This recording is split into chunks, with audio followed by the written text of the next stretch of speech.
Good morning, brothers, sisters, colleagues in the business of trading. How you guys doing? I hope you had a beautiful day trading yesterday. I'm going to make this video as short as possible because I have to rush to an appointment. How are you guys doing? I trust that you guys are well. I trust that you've had a good week trading so far. And as usual, I will always say that at the end of the week, use it to go back to review your trades.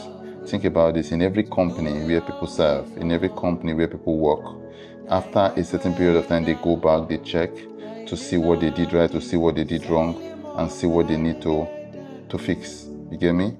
So always use the weekend to go back to your trade to see what will happen, how it happened. Check out the things you did right. Check out the things you need to continue. And this is why journaling is important. Journaling is important because there are so many occurrences that will happen during the rush of the market that you might end up not remembering. But when you journal, you're able to look back and check things out. Trading is very easy, guys. Trading is really, really, really, really, really easy.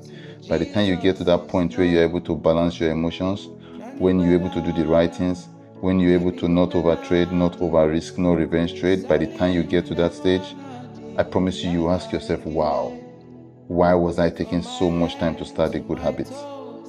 Why was I taking so much time to start a good habit? Anyway, I color code my charts.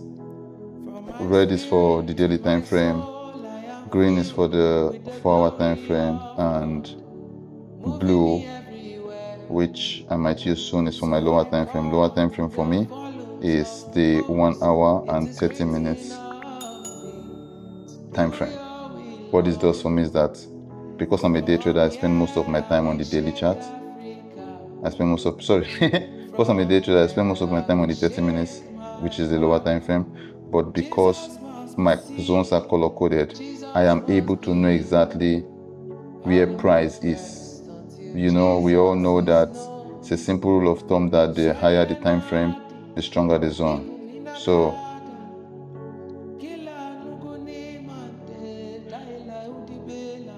yeah, so it helps me see the quality. It helps me rate the quality of the trade and all of that, because I use very minimal risk when it comes to trading, and the quality of the trade determines the risk that I take. Anyway, what are we looking at trading today? This area, what's going on here? We had a smooth move here. All right, let's see this range. This is like a range right here, but it's a 700 pip range, which is fair. You know what I need to do? I want to mark this out again so that we don't forget about it. Mark this again so we don't forget about it. So what I'm looking at trading right now is, you see, price fell into this range. Price fell into this range and it has been ranging in here. Give me a second. So I did this yesterday and I'm doing it again today. Sometimes I go to the 15 minutes because when there are weeks like this on the 30 minutes, when there are weeks like this, sometimes I go to the 15 minutes because I want to see if where the candles close. So that's what I just check it for, so that I can, something like this. You feel me? That's what I do with the 30 minutes. So what are we looking at trading today? If we can get price to push this candle, we can get this 30 minutes candle to push and close in this area. We can get candle to push and close in this area, we can buy from here, because in this range right here, we have about 500 pips, which is a reasonable range to trade. Then if we have price push and close into this area, we can add more positions and follow it all the way to the top. However, if price pushes down here, I would like price to push down here, reject, give a bullish confirmation to buy from here. That's what I would like to see. However, if price pushes down here, gives a bullish confirmation, we'll buy. Let's see. There's this area right here. Yeah. If price pushes down to this area, bullish confirmation buy, down to this area, bullish confirmation buy, down to this area, bullish confirmation buy, down to this area, bullish confirmation buy. If you don't understand bullish candles, I have a playlist that says From Novice to Pro. In that playlist, I have there is one of the videos here where I spoke about candles, but what I will try to do when I get the time is that I will create a video, a not long video, maybe like a 5 to 7 minutes video on just candle confirmation, so that new people can always refer to that area. I cannot be explaining the candles in depth because we are trying to make this video short, you get. So for sales, if we get price to, where will I sell, guys? Where will I sell? If I get price to push and close below this area, will I sell? Let's see.